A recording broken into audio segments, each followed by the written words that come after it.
Yeah, it was an afternoon at about 12:30, way back in 1988. And I was leading a flight. A flight is typically a formation of 3 rows and multiple columns, sized as the tallest on both sides and the shortest in the middle. And we march. And we were marching after our classes, and we were going to our barrack. In the Air Force, it's called a billet. And we were going to the billet, and I had to break the flight off. I gave the command, break off. And we all run into the billet so we could pick up our mug and plate and rush to the canteen so that we are at least 10 seconds ahead of somebody else, and 10 seconds would mean 20 people ahead of you in the queue. So we just went in, I was removing my anklet webbing, and we were all called, come out immediately. And we went out, and there is a euphemism, sit down and carry on in the Air Force, which means that frog jump. So we were asked to do frog jump, and we started jumping. There's no question about that. And after frog jump, it was kitten crawl. Kitten crawl typically is that on your toes and elbows, you are moving ahead. Then there was push-ups, there was something. It went on for 45 minutes. Then we said, go back. Again, it happened in the evening, the next day morning, afternoon, evening. This was going on, and there was one kind ground training instructor, the people who mete out these punishments to us. He said that, I'm ensuring that you guys are doing it before your meal, because after meal I would prefer, because that will be tougher. And this went on for 30 days. And when it was happening, we always noticed that 2 of us, they used to stand outside. They were also doing something, but what they used to do was much milder. And at the end of 30 days, the GTA announced that, okay, it's over from today. You will not be getting this punishment. So we asked, what actually happened? They said that these 2 friends of yours, on that day when I broke the flight off in front of the barrack, they were in civis. They were working on some temple festival, and as a girl was passing them, they passed some comment. Nothing very bad, but they passed a comment. And this girl happened to be the daughter of one of the instructors. So that's why you are getting this punishment. And we were angry. We were not allowed to be angry as soldiers, but we were angry. He said, you know that these people did it. Why were we punished? Now, what do you think was the answer? Now, here is where I would like to quickly introduce myself. As you said, I am Rajagopal Sastry. I am a CFO for ZF in India today. I served the Indian Air Force for 10 years, 8 months, and 24 days. I joined when I was 17 years old. And post which I served in a firm of chartered accountants as a consultant for 1 year. I joined a company called Vistrion as a contract employee and quickly grew to be their supply chain leader. I also did business planning for Vistrion in India. And then I moved to a German company called Arstal. I was the director Asia Pacific for finance for Asia Pacific and also Australia. Then in WAPCO as CFO, and WAPCO now is ZF, so I continue to be in the same company as CFO. That's my background.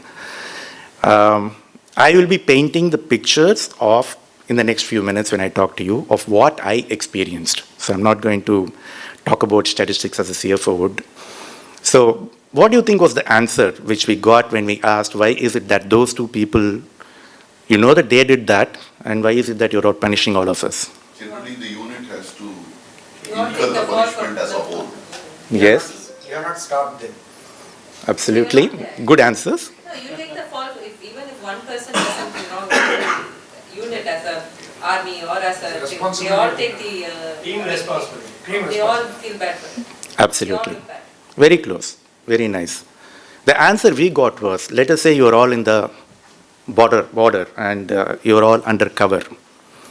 There's a trench or something, you are under cover, and the other side is the enemy. He doesn't know you are there. If one of you breaks cover, will the enemy choose the person who broke cover and punish him, or all of you will be killed? All. So that is the first lesson we get on accountability in the forces. Accountability has to be taught as blood on hands. I said A positive here just to indicate a blood group. It's blood on hands. We should be thinking when we come into the corporate life, we struggle to make people understand accountability. People think doing what they are supposed to do is accountability. No. People should think how what they do or do not do is impacting the lives of people who work for them, people who supply to them, people who invest in them, and everybody else as stakeholders. A person should be thinking that if he does a wrong decision, if he takes a wrong decision, a school teacher who's invested their money in the stocks of that company is likely to get affected. So that is accountability. People whom you do not know, you should feel that your actions impact them. Now, so the other topic which comes to my mind, I'm going to talk about a few concepts which I could experience out of the service life, and then how I could actually use them here to make people understand. I remember a story. There is a person who is facing capital punishment, and he's about to be hanged, and somebody asks him, "What is your last wish?" He said, "I would like to meet my mother in person." The mother comes and he says, "Mom, see what I'm going through now. You should have stopped me then." She said, "What? What did I stop? What should I have stopped you for? You remember the day when I was a kid, I was on your shoulder and there was a person passing next by carrying a basket of fruit. I picked one fruit then. And you smiled at me and said that, 'Hey, good, you took the fruit. If you had stopped me then, I wouldn't have committed the crime which I committed now, and I wouldn't be facing this capital punishment.'" This is something which the armed forces would do, but not as kids. I joined when I was 17. There are a lot of people who join at 18, 19, 20. How do they deal with this many years of bad upbringing? How they do it is in the training center. The first 3 months we don't see the outside world, and after which we get 1 day in a month to go out. And when we go out, they say these are the areas which are out of bounds. No reason. They are very attractive areas. They have good restaurants, good hotels, nice places, but they say these are out of bounds. We do not understand why. But if we go there, we get something called corrective drill. A corrective drill typically is 10 days of corrective drill is say. So every afternoon at 3:30, we go to the armory, draw a rifle in full uniform, then we are given punishment. This is about 1.5 hours of pure torture. What we know discipline is through a management of consequence. And by learning what discipline is, soldiers understand that discipline is protection. What is taught in the forces is that you focus on not on the frailty or fragility of an individual, but on the strength of the individual, and teach him how being within the rules is protection for him. So through consequence management, we learn discipline. And that I see in the corporate world. It's not easy. We do not have managers, we do not have people who can bravely deal out consequence to the people who are erring. If we are able to do that, we'll have far more disciplined organizations. Another concept as we have is, we have some rare weekends where we have long weekends. Saturday is also a holiday. And we generally have the Friday evening, we spend more time having fun. Then we hit the bed and we are sleeping. Around 2 o'clock, it happened to me, it happens to us regularly, there would be a siren, which would mean that within 30 minutes, we are supposed to report to our place of duty. And this is something we call a passive air defense and ground defense exercise. This happens very frequently.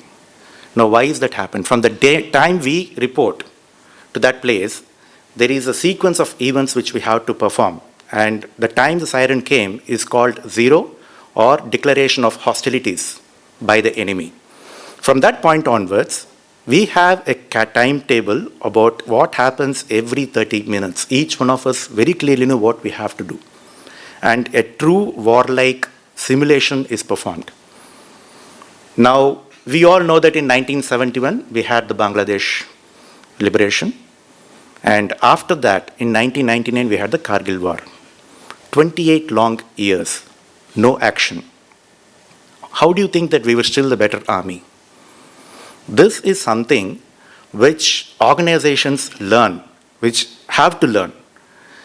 Because typically what happens in organizations is, we always think that an event is a black swan event. Today we do something called enterprise risk management. As a process, I love it, because what we do is we look at impact, we look at likelihood, and we look at vulnerability. Impact is, if it happens, how much the organization will get impacted. Likelihood is, yes, will it happen, will it not happen? And vulnerability is, how prepared are we? So this is what we do. But what happens is it becomes something like we fill a form, and it's a tick in the checkbox.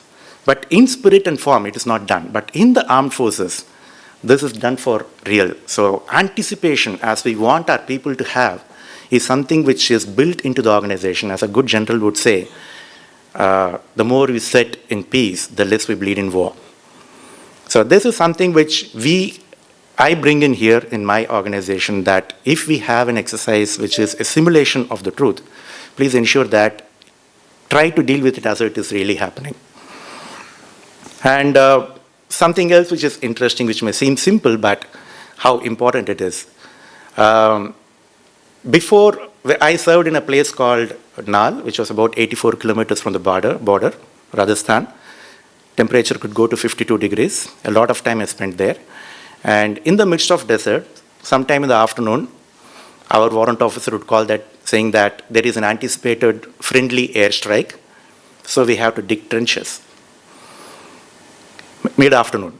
And I always was the more intelligent guy. I would say that, sir, no problem, sir. It's a 7 shape. We'll let us use this chalk powder. We'll make the shape of the trench, and we'll stand there whenever there is a siren. And this person, he showed a scar in his face. He said, how this happened, you know that? Yeah, how did it happen? Way back, he was a person who saw action. I did not see action during my lifetime in the forces. He saw action. He said, when we were on a similar trench and a shell was dropped, I was in the side of the trench where the shell did not affect us. And that is the reason why we make the trenches in shapes of either 7, L, or some kind of a geometric shape. So if the shell is dropping in one side, the other people are saved. He told us why the shape of the trench is in such a geometric shape, but then we immediately understood that if we do not have a trench and we are 84 kilometers from the border and some rogue guy just comes here and drops a shell, we can get affected. So our trench happened to be half a foot deeper than the other people. So what happens here is, what did I do? Black swan event. Yeah. So the sense of purpose is how we articulate in the armed forces. And if we are able to articulate the sense of purpose to our people, we tend to generally get more commitment from the teams. And the other topic is, it would be very difficult to believe that I had thick lustrous hair once. And there was a time when I joined the training center. On the first day, we were all taken to the barber shop, and people having long hair, short hair with different sizes and shapes, and in exactly 15 seconds, everything is taken off and you're left with small sprouts of hair coming from the middle, and everything else is bald and white, and we are all made to look similar. So what happens here is, in the armed forces, we are all made one. We are a part of a tribe. We belong to a tribe. And that is something. Now, today there is a lot of discussion about diversity in corporates. So I'm a bit scared about the way it is being interpreted. For instance, you would not like to mix lemon with milk, right? It will curdle. But if you want to make cottage cheese, you definitely do it. So you should take different kinds of people and unite them with a sense of purpose, but not try to make them all equal and commoditize them. So I think that there is some kind of a interpretation issue as far as this diversity topic in corporates is concerned. But in the forces, we are all made to feel that we are all equal. So that was something which I could find useful to apply in the corporate life. There was one story which was recounted to us by one Colonel Kumar, who won the first decisive battle in the Kargil war. So he was talking about, they had a situation when they had to reach one feature, which was a high altitude feature. And to reach that, it was a logistically difficult exercise. Under normal circumstances, it will take 7 days. but they had to do it in 24 hours. So he was saying that they created a pattern wherein they would have people, a kind of a relay where they will transport all the goods, which have logistics is a big topic because one of the sayings is an army marches on its stomach. So moving material, men and other topics is a big topic in the forces. So as they were trying to move out, this colonel was talking about various people and their heroics in the process. And one person he was particularly mentioning about is a person who was a barber. He had nothing to do actually in terms of action. He was a barber stationed in the unit and his job was to cut hair of people. But he went and stood in one of the points to keep count of what was moving. And this colonel went to him and asked him, come on, yeah, you could be comfortable over there. Why are you standing here? He said, sir, my people are going to face death. How can I stay there? No, he was talking about something, a concept that what is it that motivates soldiers? We may all think it's a patriotic fervor or it's what they want to do for the country, so on and so forth. Many times it is not that. It is very simple that it is Paltan ka ijjat or what they belong to, a platoon, a regiment. They just are taking, they feel that they belong to that place. And that is where you get passion out of soldiers. You make them belong to a set, a group, a tribe. And that's when they will do anything for that. And that passion is, again, a very difficult quality which we try to inculcate. And we print it on cups, we paint it on T-shirts, but that's not how it comes. We may have to make people believe that they belong to a larger purpose.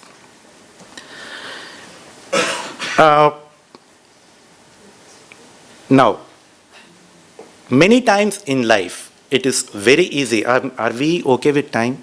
Should I speed up? Many times in life, in real life, in corporate life, and any times, it's very easy to take a decision when the choice is between right and wrong. Right? It's very easy to take a decision. But more often than not, we are made to take decisions where it is right versus right.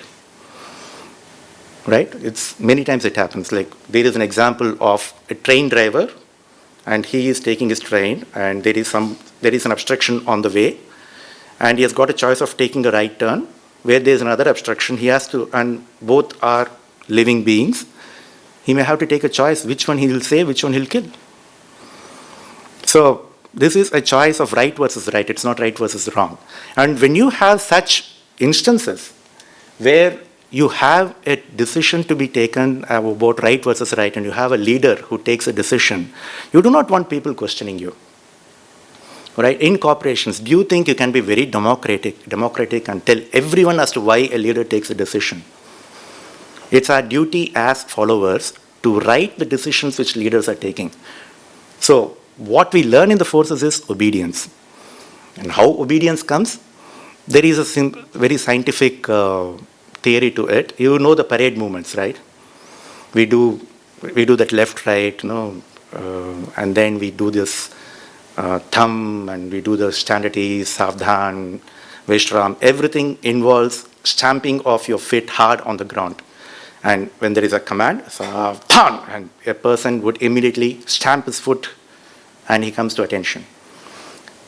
With every command, he does this. I believe, this is what some people told me, and I read it in a few places, that as you stamp your feet down, and it's an art, it's not easy. It takes about 3 to 4 months only to master the way you stamp your feet down. It has to be a flat feet down with one noise coming out. I will demonstrate it to you sometime. Now, this so happens that the heel hits the ground and it sends a shock wave to the base of your brain where obedience becomes automatic. This is how it is taught in the forces. The parade movements have got a purpose. That if the commander says do something, people will do it before they think. Because the amygdala or the animal brain is emotionally conditioned to obey immediately. So imagine we having it in the corporate life. We need people obeying. We don't want people questioning everything. Of course, there is a right for people to know, but it is on a need-to-know basis. And how we inculcate this kind of obedience, it's again a leadership topic. We have to make people believe that we are all united by a superior sense of purpose. And there was an instance which happened in my life.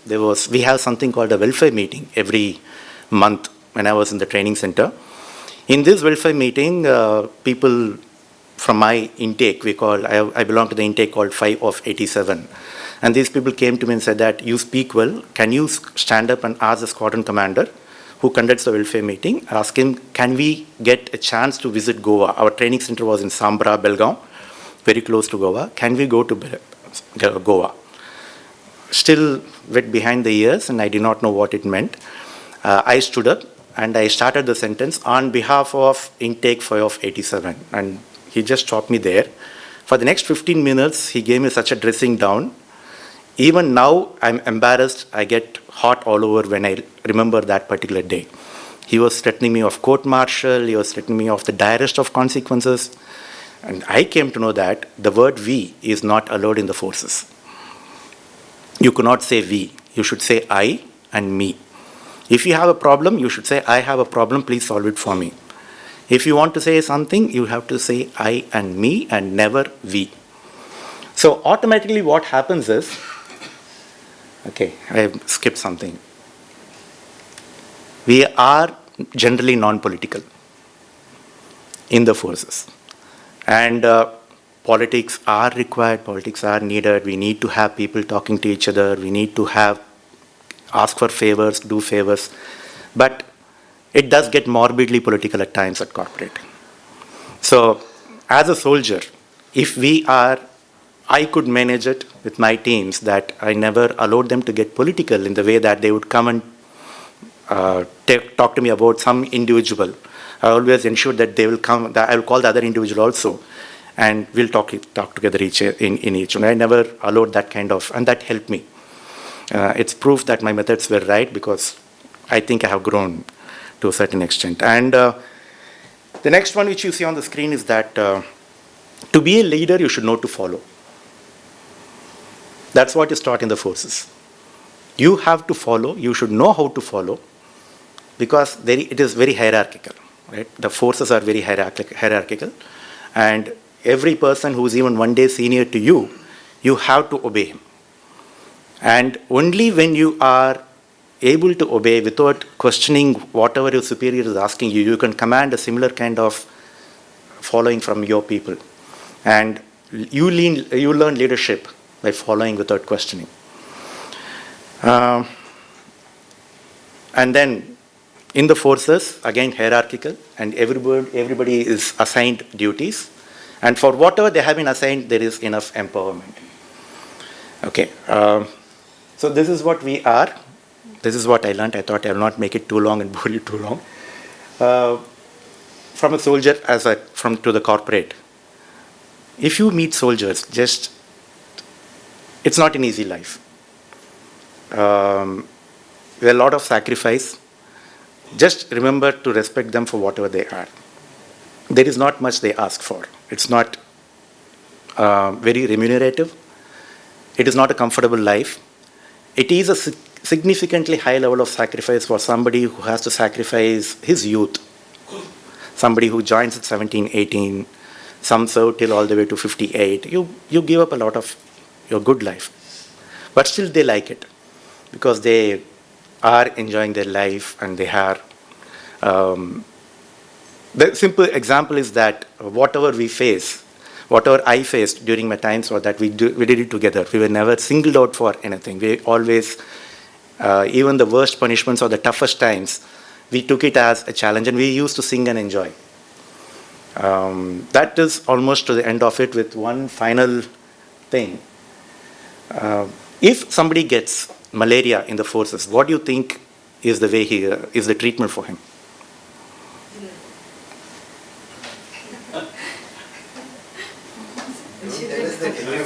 Gin and tonic. It's a good one. Anybody else? Make him sweat more. He's taken to the hospital. Yeah, of course, yes. In the forces, if one gets malaria, he will be treated. He will get all the medicines, he will be treated. But getting malaria is a punishable offense. Falling sick is a punishable offense. Because you are supposed to sundown, sleeves down. So once it's evening, you have to roll your sleeves down. There is a service issue mosquito net. You have to be inside the mosquito net when you're sleeping. If you're outdoors, you have to use the mosquito repellent as is given. It is said that malaria is the disease of a lazy man. So in the forces, this is important. Staying healthy is a duty. Sorry. Should I repeat that? Okay. In the forces, staying healthy is a duty. It's not an option. So with that, I come to the end of what I wanted to say. And thank you for this opportunity. And I could soak in the spirit and the culture of Rotarians, and I find it amazing. Thank you.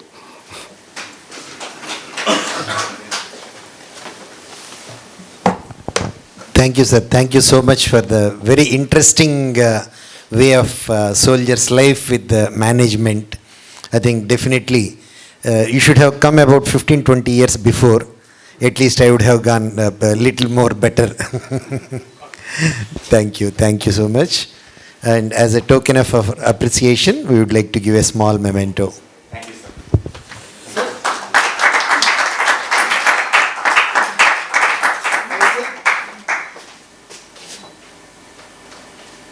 Thank you, sir. Thank you, sir. Thank you, sir. Thank you. Anybody wants to ask any questions? Rajagopal, in the army, in the army you had mentioned that you are very passionate because the cause is the nation. It's very easy for all of us. When there's national anthem, we feel the passion to stand up and do. In the army, it's easy to get that. A lot of what you said is easy. In the corporate, it's a lot more challenging. Right? If you tell your corporate that next year we want to pay higher dividends to shareholders, so you guys need to work really hard, that doesn't seem like a lot of passion. So what is your answer to, because you seem to kind of relate this army and the corporate life. So what is your thought? Can this never be done? A small difference to what I said. I did not say it is a patriotic fervor which drives a soldier to do whatever he is doing. Sorry. Okay. It is not a patriotic fervor as the feeling for the nation or the national anthem. No. It is something which is much smaller. If you ask a soldier, an army guy, and ask him what makes him drive, or he says it is a Spaltan ka ijjat. Now, a very important aspect here is how a leader of an armed forces unit is dealing with his people. He creates a formal and an informal channel of communication. He is always in touch with his soldiers. You must have heard the story of Napoleon. I believe when Napoleon is in his tent and a soldier is passing by, he would call him by his name. It's the connect the leader establishes with his people and the way the people feel belonging to that particular unit. It could be a simple platoon or a regiment, or in the case of Air Force, a squadron or a flight. We feel that they belong to that, and they feel that they should not let down their unit. And it is a sense of belonging which is created for that. Now, in the corporate, we have to create that sense of belonging and the sense of achievement and a sense of purpose. And that is the role of a leader. Paying dividends out is something, but we have to also articulate as to why we have to pay more dividends. And the integrity of the leader as to how he achieves that is also important, because people observe. People observe the activities of the leader. And if we dream the dream, which is right to dream, and we also articulate in such a way that they're also dreaming the same dream, it so happens that we will have the kind of passion as we want to have. It's work to be done, and it is, how would you say, you have to lead by example.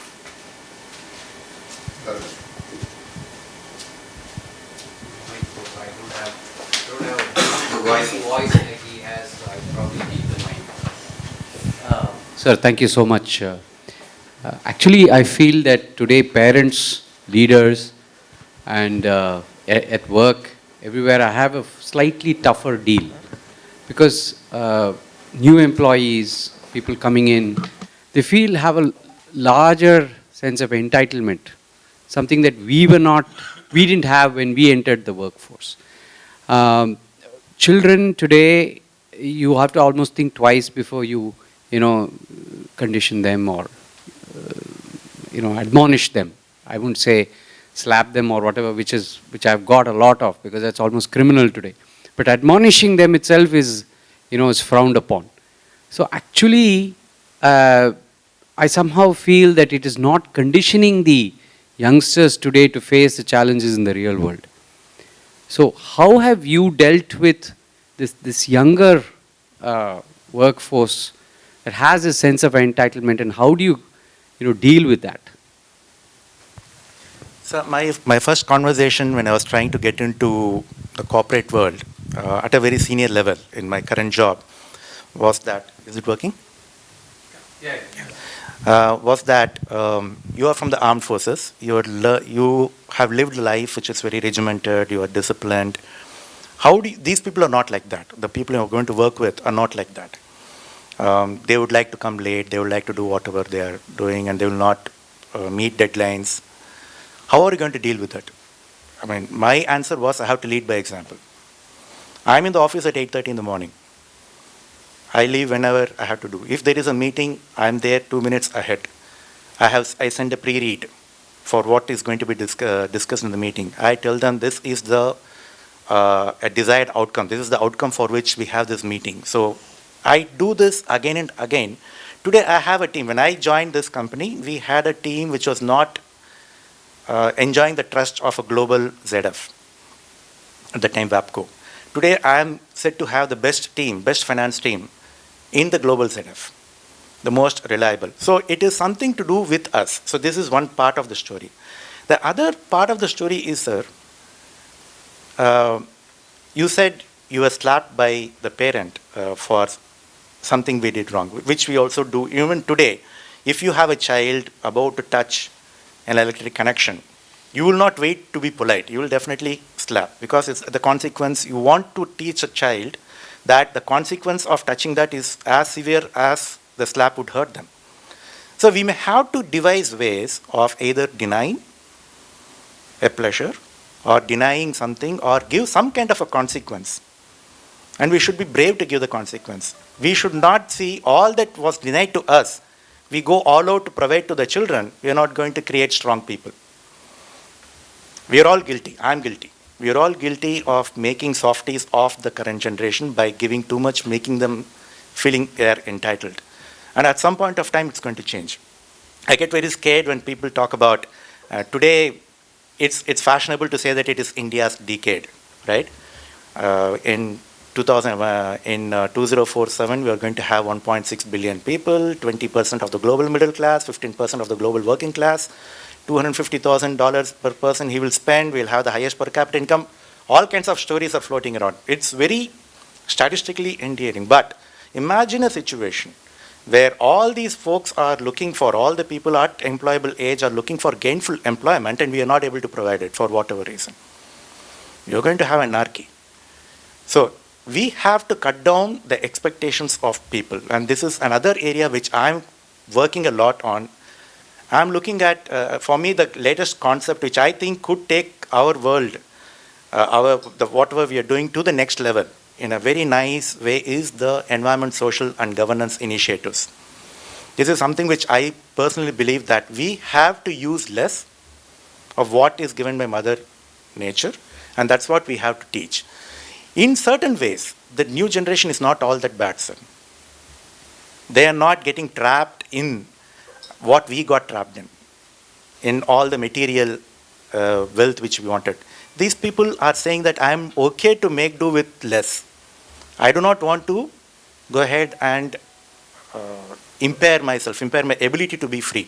So probably we may have to think differently as to how do we get the best out of this children. Maybe it's a question of empathy. How do we understand them better and take it forward? There is no one answer to it, and I'm not an expert. But I think it is more to do with how we communicate, how we talk, how we understand each other. So, anybody else? Okay, so my question to you is this. Um, Between the school life, what I see, and the armed forces life that you saw, there can be a lot of similarities. First, both of them are in uniform, and there's a regiment in place. So, but we don't have the same, forget obedience, the same kind of ownership in students today for the school or for their friends or for the society that they are living in, that the armed forces has. How can, how according to you can you inculcate these habits much earlier in students? Because I think half the problem that even what Raghu spoke about will get solved when, you know, it is something that's put in place much earlier in life.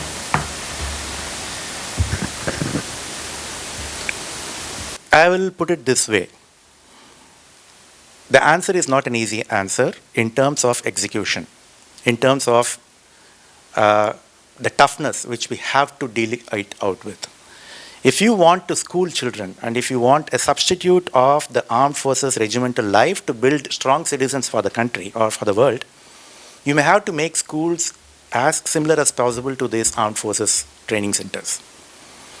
You may have to isolate students for the old Gurukul systems. What was available to those children? They had to live with little. And that's the Indian way of life. We learn to live with little, and today we are giving abundance of everything to people. Why should we give them? You feel that AC schools and smart boards and all that are Smart boards are not a problem. classrooms. Why? Why? I mean, we had the delightful experience of boredom when we grew up, right? And we had the chance of being creative as we grew up. We thought a lot. We read a lot. Today we don't give them the pleasure of boredom. They're constantly entertained. I think every second person will tell this. Why are we even giving all this? If there is to be a co-education, let it be in an isolated place where it is only education. The answer to this particular problem we are facing is that we have to be tough with the way we are going to deal with life going forward. If not, you'll never see them. I mean, any amount of discourse, any amount of talking is not going to get the results, because life is physical experience. This is what I have learned in the armed forces. What you learn through physical experience is what you learn well, and that gets ingrained in your being, that gets imbibed, inculcated. Through just reading a lecture or trying to teach people, it won't happen. So they should experience life with high quality of discipline, and that is what they will bring out.